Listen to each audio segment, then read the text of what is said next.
बिस्मिल्लाहिर्रहमानिर्रहीम। अस्सलाम वालेकुम दोस्तों। वालेकुम सलाम। आज हम डॉक्टर सत्यपाल आनंद साहब के घर पे हैं और उनसे उनकी ज़िंदगी के सफ़र में, इस महो साल में जो उन पे बीती, जो उनके साथ उनके अदबी सफ़र में गुज़रा, उस पर बातचीत करेंगे।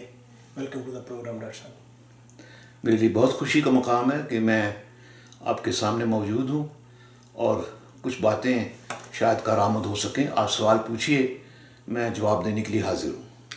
डॉक्टर साहब, पहला सवाल आपसे ये है कि कब और कैसे आपको ये एहसास हुआ कि आपके अंदर एक अदब का जो है वो शऊर बेदार हुआ और आपको महसूस हुआ कि आप एक लिखने और अच्छे अदीब बन सकते हैं?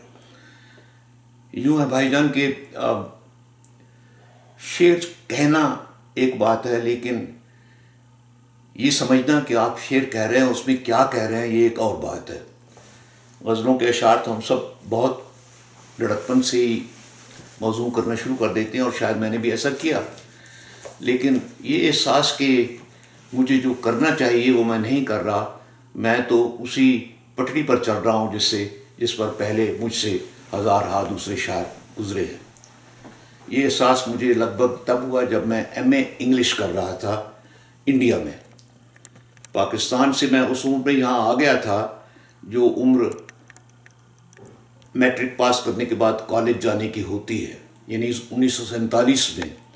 लेकिन 50 की दहाई में मैं जब कॉलेज में दाखिल हुआ और MA इंग्लिश कर रहा था तो मुझे एहसास हुआ कि उर्दू की सारी शायरी जो है वो एक ही ज़ुमरे में रखी जा सकती है, जिसे हम ख़ुद तरहमी कहते हैं, और इस सेल्फ पिटी में सारे अशार किसी न किसी तरीके से फिट आ जाते हैं। मुझे ये भी महसूस हुआ कि जो असली अच्छी क्लासिकी शायरी थी मीर और गालिब के ज़माने की, वो आहिस्ता आहिस्ता घिस पिट कर रवायती शायरी बन चुकी है। तो हमने ये सोचा कि कैसे किया जाए कि कुछ डीकंस्ट्रक्शन हम टॉपिक्स पर लगाएं, यानी ऐसे टॉपिक लें, ऐसे सब्जेक्ट लें, ऐसे मौजू लें और उन मौजूआत के ज़ेर ऐसे मज़ामीन का इंतख़ाब करें जो पुरानी कदरों को काटें भी और नई कदरें साथ साथ लाएं भी। यानी ये नहीं कि सिर्फ खंडरों को मसमार करें, नई इमारत तामीर करें। तो हमने कहा चलिए ऐसे करते हैं कि ऐसे मौजूआत देते हैं। एक मौजू जो उर्दू शायरी का ख़ास है वो माशूक की बेवफाई है। उसे इस हद तक आगे बढ़ाया गया है जैसे माशूक ना हो, कोई कसाब हो जो हमेशा आपके दिलो जिगर के टुकड़े करता रहता है। उसकी आँखों की पुतलियाँ जो हैं, मिशगां जो हैं, वो न सिर्फ तीरों की तरह चुभती हैं, लेकिन बल्कि वो शायद हाथ में नमकदान भी रखता है आपके ज़ख्मों पर नमक छिड़कने के लिए।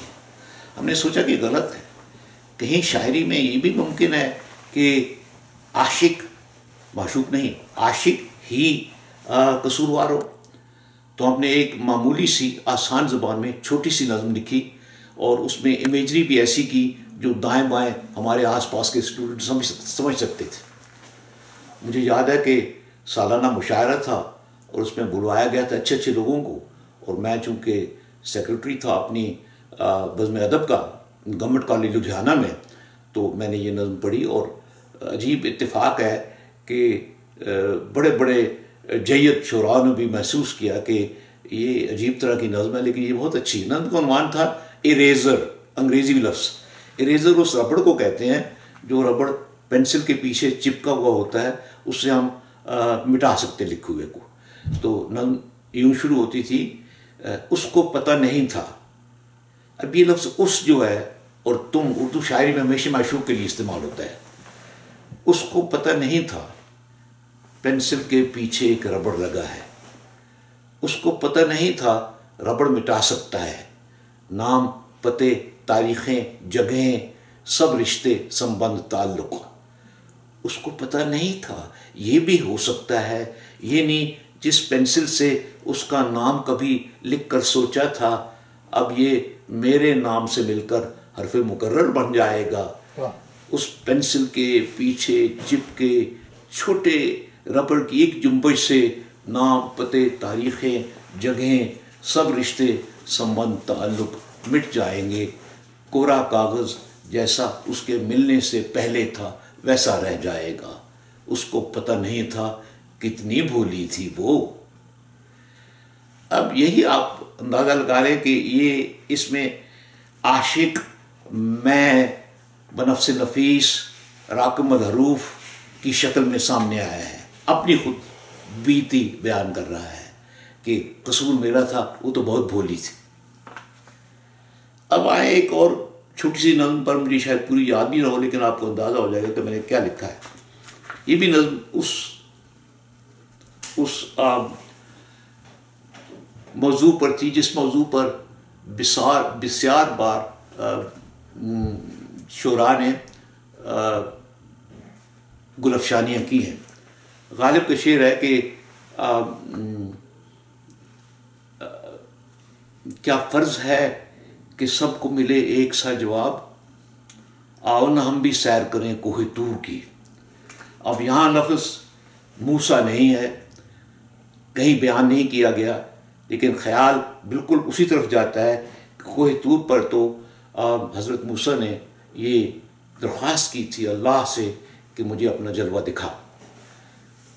हमने कहा कि इसमें कोहे तूर की ऊंचाई है, इसमें मूसा का वो रुतबा है जो नबियों के पास होता है, इसमें नबी खुद चलकर जैसे खैरात देने के लिए, उस जलवे की खैरात देने के लिए उस ऊंचाई पर जाता है। इनको ज़रा उल्ट फेर में लाएं, कोशिश करें कि ये हो जाए कि इसमें खुदा खुद चल कर आए, दरख्वास्त कुनंदा के घर में ऊंचाई ना हो, गहराई हो, उसका छोटा सा उजरा हो और खुदा खुद चल कर आए। तो हमने नज़्म लिखी कि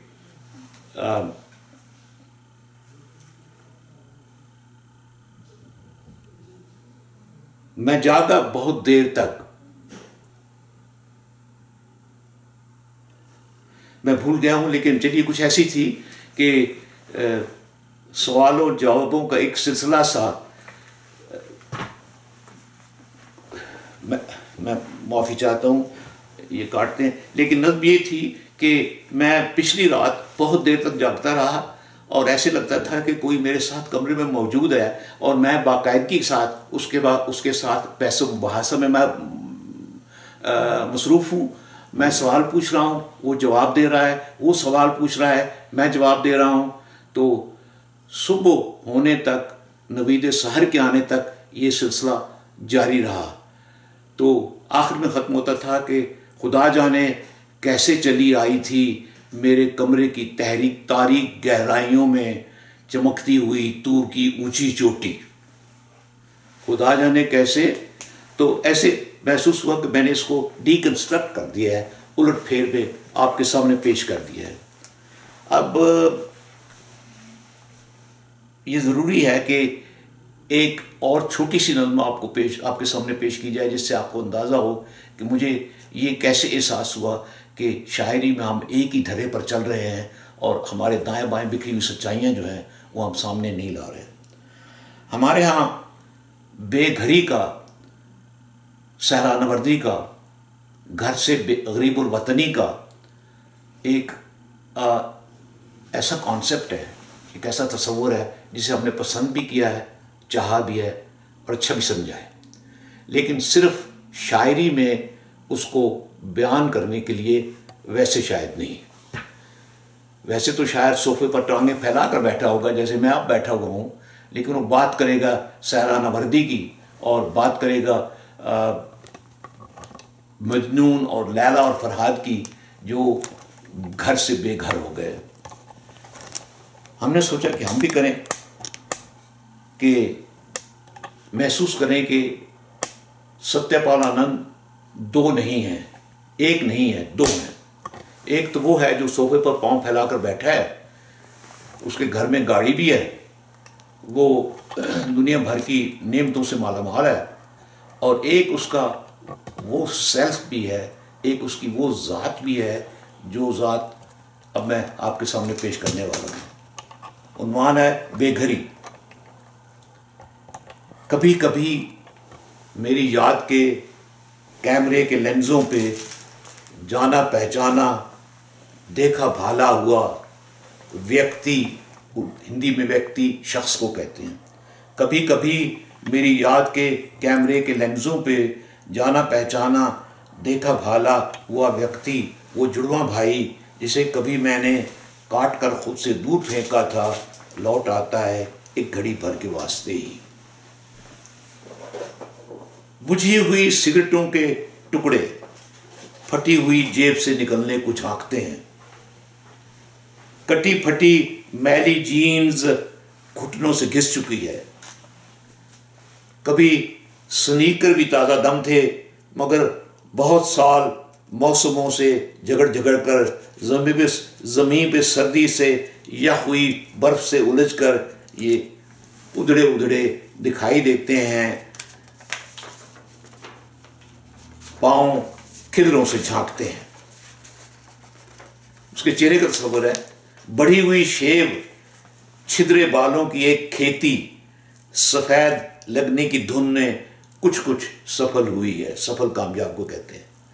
ना आगे जाने की कोई ख्वाहिश, न पीछे मुड़ने की कोई इच्छा। अगर कोई शख्स है, अगर कोई शौक है तो चलने का, चलते रहने का। रुकना चलना तो एक जंजीर है, ये सच्चाई उसको भूली नहीं है अब तक। वो कब कहाँ किस जगह रुकेगा वो खुद नहीं जानता कि किस पार्क में किसी खाली बेंच पर रात काट लेगा। यही असली मकान या घर जो हर नई सुबह वो बदलता रहा है बरसों से, ये नहीं जब से वो मुझसे बिछड़ा था मेरा जुड़वां। अब ये ख़त्म हो गया। ये देखा भाला हुआ व्यक्ति, ये मेरा जुड़वां कभी घड़ी भर को मुझसे मिलकर ये पूछता है, तुम्हारे बंधन, ये घर, ये बीवी, ये कार, बच्चे, बताओ क्या बेघरी नहीं है? तो मेरे दोस्त, ये थी शुरुआत उस तसलसल की जो पिछले 60-70 वर्षों से चलता रहा है। और मैं इस पर आगे बढ़ता रहा हूँ कि उर्दू में एक इस तरह की लहर भी आए जो न सिर्फ आज के लिए बल्कि आने वाले कल, परसों और उसके बाद के ज़माने के लिए भी अच्छी समझी जाए। ये नहीं कि हम सिर्फ रवायती गज़लें ही लिखते जाएं। ये आपके पहले सवाल का जवाब था।